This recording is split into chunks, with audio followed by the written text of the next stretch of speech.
والا ہے علامہ سید سلیمان ندوی رحمۃ اللہ علیہ اور سیرت النبی۔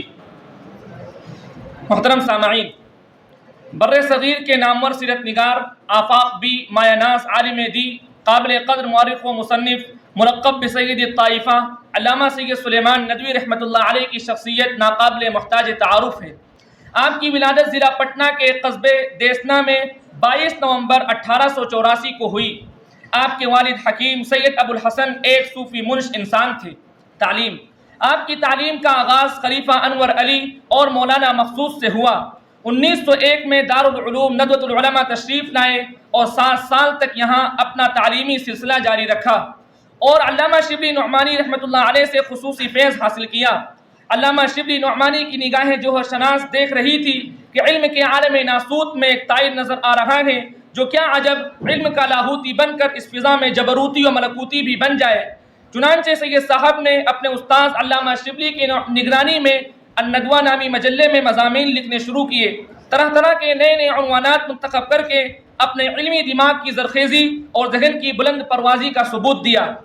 سیرت النبی، آپ کی بیش بہا تصانیف میں سب سے مشہور و مقبول تصنیف سیرت النبی ہے، جو 7 ضخیم جلدوں پر مشتمل ہے۔ جلد اول و دوم 1918 میں اپنے استاد مرحوم کی سیرت النبی جلد اول مرتب کی اور اپنے استاذ کی طرف سے اس کو شائع کر کے آستان نبوت پر اپنے استاذ کی عقیدت کا گلدستہ چڑھایا۔ مسودے میں وسعت تھی 2 جلدیں کی۔ ان کی لندن میں اقامت کے دوران سیرت النبی جلد دوم شائع ہوئی۔ سیرت النبی کی پہلی جلد میں مؤدب شاگرد نے کسی قسم کی ترمیم کرنا گوارا نہ کیا، لیکن اس کی کثرت اشاعت کے سبب ترمیم و اضافے کی حاجت محسوس ہوئی، لہذا اپنے استاذ محترم کا ادب و لحاظ ملحوظ رکھتے ہوئے ہمت کر کے اس میں کہیں کہیں ترمیم و اضافہ کرنے کی کوشش کی، لیکن اضافی چیزیں ہلالین میں درج کی۔ پہلی جلد ولادت تا ختم سلسلے غزوات اور دوسری جلد عام الوفود یا وفات پر مشتمل ہے۔ جلد سوم، ملک کے سخت ناسازگار حالات میں بھی آپ سیرت النبی جلد سوم کی تصنیف و تدوین میں مشغول رہے۔ 1924 میں ان کی سیرت النبی جلد سوم شائع ہوئی۔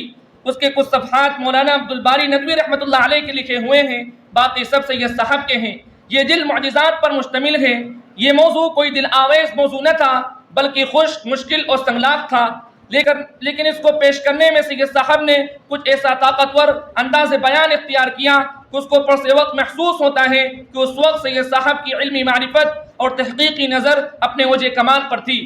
پوری کتاب میں کہیں متکلمانہ انداز ہے، کہیں فلسفیانہ رنگ، کہیں تاریخی قواعد، کہیں منطقیانہ مباحث، لیکن شروع سے آخر تک ان کی قلم کی گلکاریاں اور تحریر کی معجز ترازیاں اپنی جگہ پر قائم رہتی ہیں۔ کہیں ابن سینا، کہیں ابن رشد، کہیں ابن تیمیہ، کہیں ابن مسکوے، کہیں مولانا رومی، کہیں مولانا شاہ ولی اللہ، کہیں افلاطون کی کتابوں کی ورقگردانی کرتے نظر آتے ہیں، لیکن اپنی ساری فکر اور نظری بحثوں کی اساس قرآن مجید اور احادیث پر رکھی ہے۔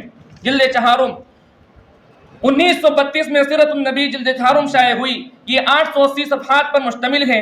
ٹائٹل تو منصب نبوت کے نام سے ہے، لیکن دراصل اس میں پیغمبر اسلام صلی اللہ علیہ وسلم کی بعثت کے وقت دنیا اور عرب کی مذہبی و اخلاقی حالت، تبلیغ و دعوت کے اصول، اس کی کامیابی کے اسباب، رسول اللہ صلی اللہ علیہ وسلم کے پیغمبرانہ کام کی تفصیل بتائی گئی ہے اور اسلام کے عقائد پر روشنی ڈالی گئی ہے۔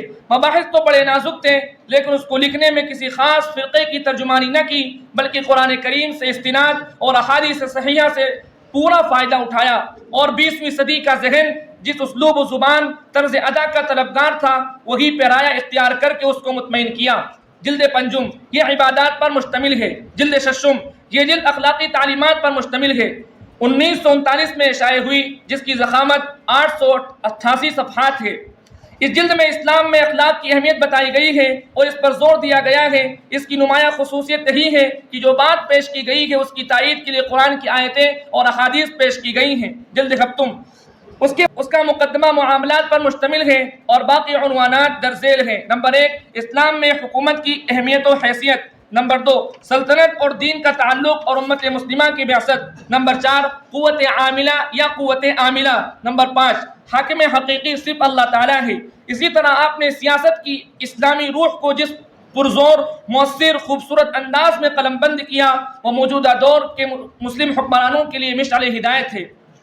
پروفیسر خلیق احمد نظامی لکھتے ہیں سیرت النبی کا یہ عظیم کارنامہ تاریخ بھلا نہیں سکتی کہ اس کے ذریعے سے اسلام ذہن اسرائیلیات کے گورکھ دھندوں سے نکل کر صحیح اسلامی تعلیمات کی روشنی میں آ گئے، اور نبی کریم صلی اللہ علیہ وسلم کی ذات اقدس تاریخ کے آئینے میں اس طرح جگمگا اٹھی کہ مذاہب عالم کو اس کی عظمت و شان کے آگے سر تسلیم خم کرنے پڑ گئے۔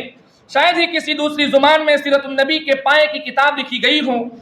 اس میں روایات کی صحت، بیان کی دلکشی، مباحث کا تنوع، تحقیق کی جستجو اور صحیح اسلامی فکر کی کار فرمائی حیرت انگیز ہے۔ انہی باتوں پر میں اپنا مقالہ ختم کرتا ہوں۔ وآخر دعوانا الحمد للہ رب العالمین۔